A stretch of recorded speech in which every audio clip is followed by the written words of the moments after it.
चलिए पहला क्वेश्चन है। देखिए बायोलॉजी का सेट 1 है ये और मैं फिर से ला रहा हूँ रिमाइंडर का स्पेशली आपके लिए ला रहा हूँ। और जितने भी बायोलॉजी में जो दिक्कत आपको लगी, जो प्रॉब्लम लगा, यहाँ पे सोल्व हो जाएगा, चलेगा।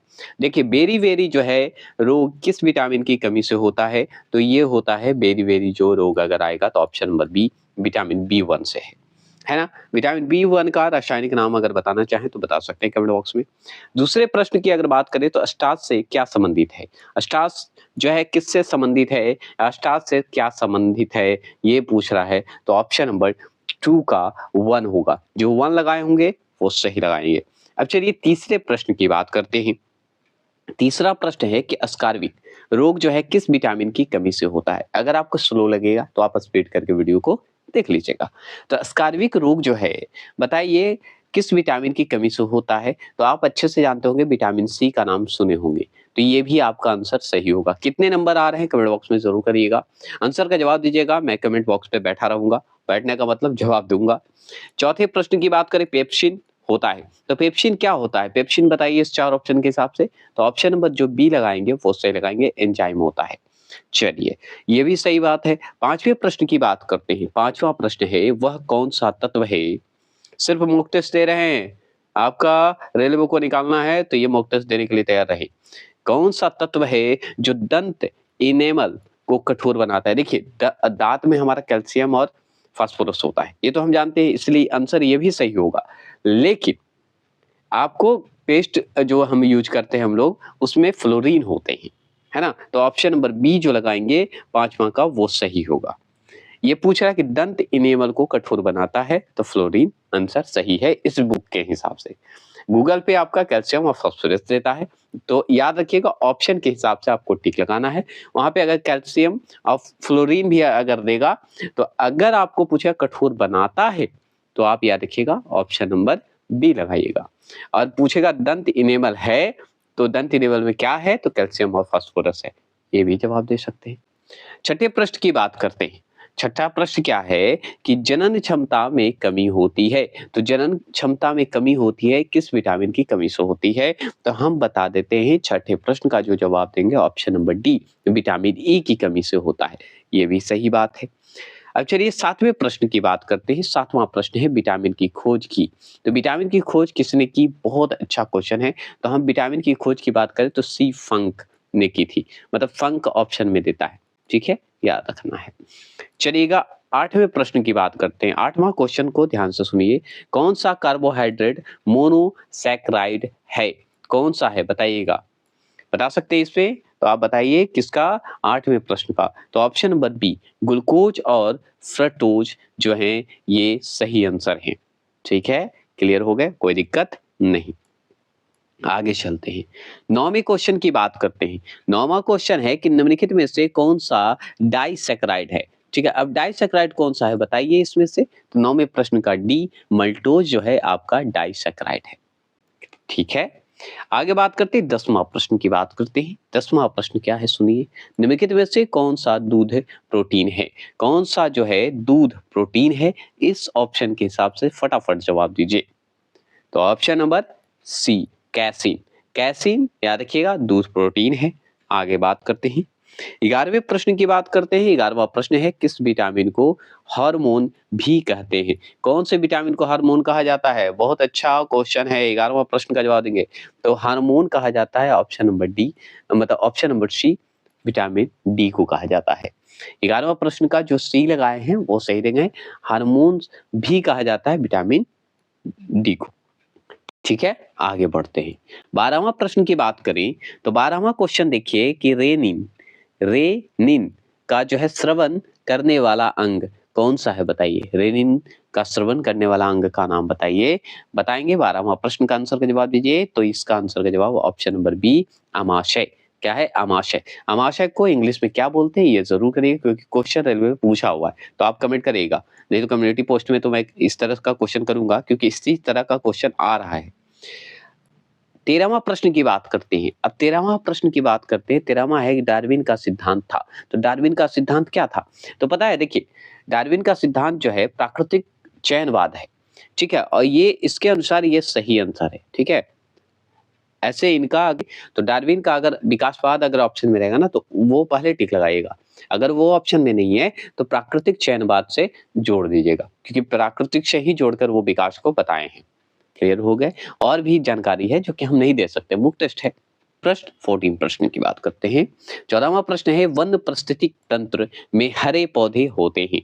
तो वन पारिस्थितिक तंत्र में हरे पौधे होते हैं तो उसे क्या कहते हैं? तो मूल उत्पादक कहते हैं। या क्या होते हैं? मूल उत्पादक होते हैं, ये भी बोल सकते हैं।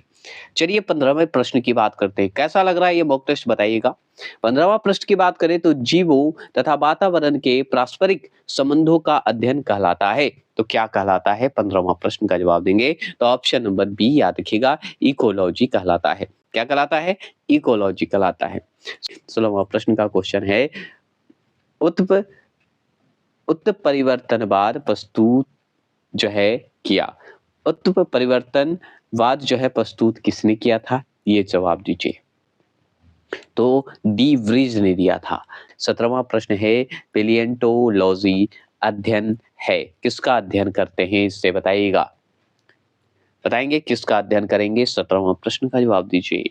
तो ये है ऑप्शन नंबर डी, जीवाश्म का। किसका? जीवाश्म का अध्ययन करते हैं। आगे बात करूं 18वां प्रश्न की बात करें तो डायनासोरों का सुनहरा काल किस महाकल्प को कहते हैं? मतलब डायनासोर जो जिस समय रहते थे उस समय को सुनहरा काल कहा जाता था। तो उस समय की बात करें महाकल्प को क्या कहा जाता था, बताइए। तो आप 18वें प्रश्न का जवाब आप अगर आपसे पूछा जा रहा है तो ऑप्शन नंबर डी, मीसो, याद रखिए मीसो जवायक काल कहलाता था। क्या कहलाता था? मीशो को अलग कर दीजिए, जवायक को अलग कर दीजिए। जो वायक बोला जाता था काल कहा जाता था। आगे चलेंगे 19वां प्रश्न की बात करते हैं तो जीवन की उत्पत्ति किस महाकल्प में हुई? बताइए। जीवन की उत्पत्ति की बात करें तो देखिए ये तो डायनासोर का समय काल था जो कि हम हटा देंगे इसको। अब बताइए जीवन की उत्पत्ति किस महाकल्प में हुई? अब ये बताइए। तो ऑप्शन नंबर ए याद रखिएगा, प्री कैम्ब्रियन में हुआ था। क्या हुआ था? प्री कैम्ब्रियन, ठीक है, याद रखिएगा। आगे बात करते हैं, आगे चलते हैं 20वां प्रश्न। 20वां प्रश्न क्या है? तो 20वां प्रश्न है, निम्नलिखित में से कौन आधुनिक मानव का सबसे निकट संबंधी है? आधुनिक मानव का अगर निकट संबंधी देखा जाए तो आप अगर नेट उट पे सर्च करिएगा ना तो आपको गोरिल्ला आंसर देगा। क्या देगा? गोरिल्ला, और जो कि आंसर सही भी माना जाता है, ये मान लीजिए। तो 20वां प्रश्न की अगर बात करें तो हम लोग की प्रजाति के रूप में देखा जाए तो गोरिल्ला को मानते हैं, ये बात सही है। ऐसे और भी है नाम जो कि बहुत अलग है, ऑप्शन के हिसाब से गोरिल्ला। 21वां प्रश्न की बात करें तो हीमोग्लोबिन में कौन सी धातु होती है? बताइए हीमोग्लोबिन में कौन सी धातु होती है? तो ऑप्शन नंबर सी Fe+ है, याद रखिएगा Fe+ है। आगे बात करूं 22, एबी रुधिर वर्ग के व्यक्ति का रुधिर दिया जाता है। अगर मान लीजिए एबी रुधिर वर्ग के अगर व्यक्ति है, मतलब ए बी ब्लड वाले व्यक्ति हैं और व्यक्ति को रुधिर दिया जा सकता है, किसे दिया जा सकता है बताइए। तो एबी वाले किसको दे सकते हैं? 22वां प्रश्न का, तो एबी को ही दे सकते हैं, ये भी आप जान गए। चलिए आगे बात करते हैं। 23वां प्रश्न है, निम्नलिखित में से लिंग जो है सहलगन रोग, लिंग सहलगन रोग है, क्या है बताइएगा? वो क्या है बताएंगे? 22वां प्रश्न की बात करते हैं, सॉरी 23वां प्रश्न की, तो ऑप्शन नंबर सी, वर्णधता, मतलब जेंडर वाली बात है ना, तो ये क्या है? वर्णधता है, ये आनुवांशिक भी होता है, ये आप जानते ही हैं, तो इतना हमको चर्चा करने की आवश्यकता नहीं है। 24वां प्रश्न की बात करें, विलियम हार्वे किसकी खोज के लिए प्रसिद्ध है? बताइएगा। विलियम हार्वे का नाम सुने हैं, किसका खोज किए भाई, किससे संबंध रखते हैं, ये भी बात है, बताइएगा। 24वां प्रश्न का जवाब देंगे तो हम अच्छे से जवाब देंगे ऑप्शन नंबर सी, रक्त परिसंचरण का। किसका देंगे? रक्त परिसंचरण का।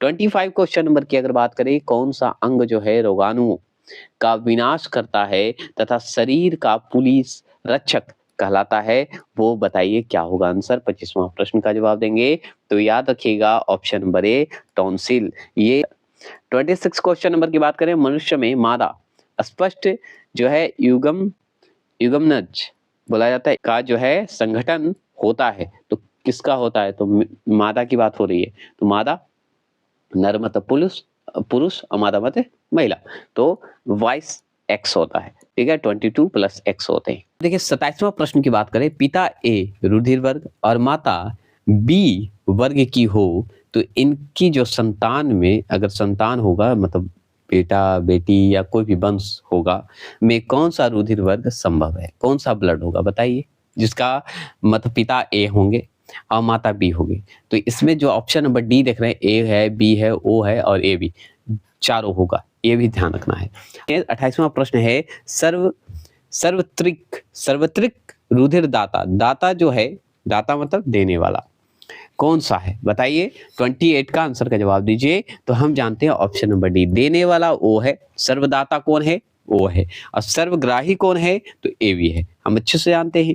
29 क्वेश्चन नंबर का अगर बात करें तो आर एच क्या है, आर एच है, बाहरी आवाज को इग्नोर कर देंगे, आर एच कारक की खोज करता है, तो कौन है आर एच कारक की खोज करता बताइएगा। 29 का आंसर का जवाब देंगे, बताइएगा 29 का। तो ऑप्शन नंबर डी याद रखिएगा, लैंड स्टीनर एवं बीनर है, ठीक है, दोनों हैं। आगे बात करें 30वां प्रश्न की बात करें तो सूत्री विभाजन के बीच किस अवस्था में गुणसूत्र विपरीत ध्रुवों की ओर गति करते हैं बता सकते हैं, तो बताइए 30वां प्रश्न का। तो ऑप्शन नंबर डी एनाफेज है, क्या है, एनाफेज है, वृद्धि वलय है ना, सॉरी। 31 क्वेश्चन नंबर है, वृद्धि वलय किसकी क्रिया से बनते हैं, तो वृद्धि वलय किसकी क्रिया से बनते हैं ये बताइए 31 का। तो ऑप्शन नंबर ए क्या है, कैम्बी, बताइए क्या है, तो ये है कैम्बियम, क्या है, कैम्बियम। क्लियर हो गए। 32 क्वेश्चन नंबर की अगर बात करी, 32 क्वेश्चन नंबर है, अनिषेक फल वह है जिसमें होता है, क्या होता है बताइए, इस ऑप्शन का जवाब दीजिए, इसमें क्या होता है, 32 का आंसर का जवाब दीजिए।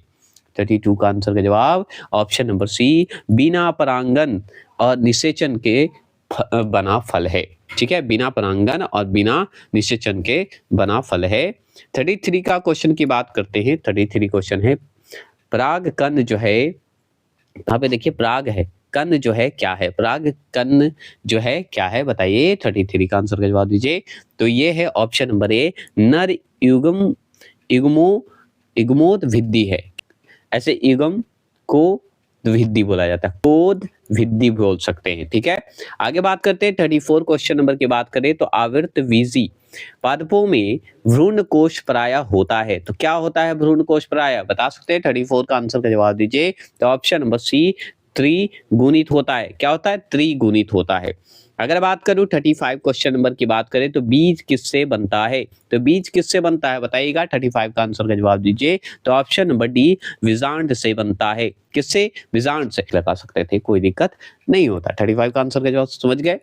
अगर बात करूं 36 क्वेश्चन नंबर की बात करते हैं तो एक ही पादप में, मतलब एक ही पादप में एक पुष्प के पराग कणों का दूसरे पुष्प के जो है बढ़ती काग्र पर जाना जाता है या जाना कहलाता है, पराग कणों का दूसरे पुष्प के वर्ती काग्र पर जाना कहलाता है, क्या कहलाता है बताइए। 36 का आंसर का जवाब दीजिए। तो ऑप्शन नंबर सी, गीटोनोगामी कहलाता है, क्या कहलाता है, गीटोनोगामी, याद रखिए गैमी कहलाता है। 37 क्वेश्चन नंबर का है, कौन सा फल नट है बताइए, फल नट है कौन सा है, तो काजू, आप जानते हैं। चलिए आगे बढ़ते हैं।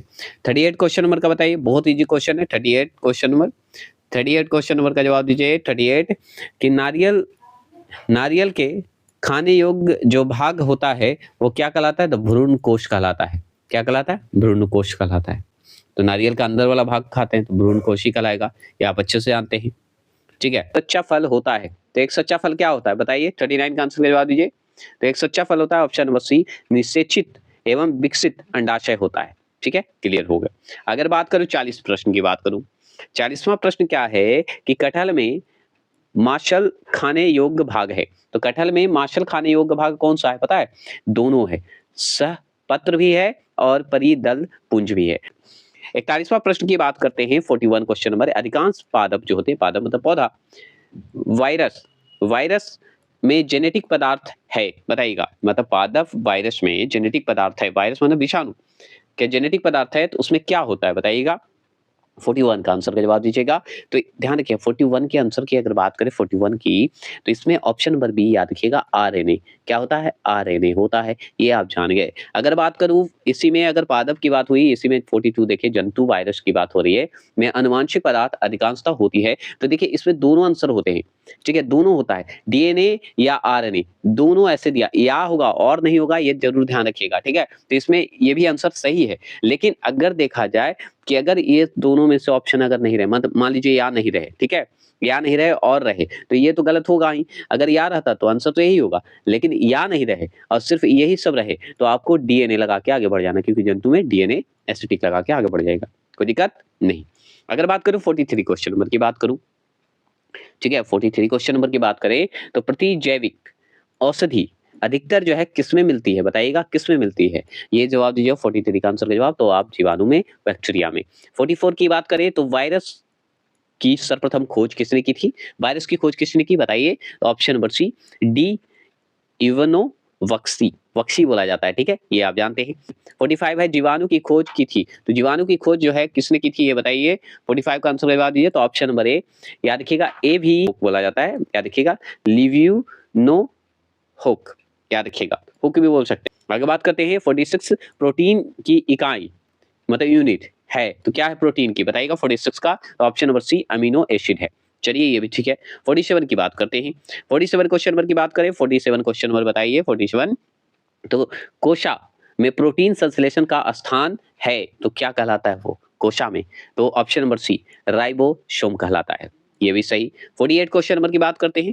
48 क्वेश्चन नंबर है किस ताप पर एंजाइम अधिक सक्रिय होते हैं? तो हम बताएंगे, इसका भी आंसर का जवाब देंगे ऑप्शन नंबर बी, याद रखिए 40 डिग्री सेल्सियस होंगे, ठीक है? ये भी जान गए। अगर बात करें 49 क्वेश्चन नंबर, तो शरीर में अधिकतम ऊर्जा जो है संचय किस पदार्थ के रूप में होता है?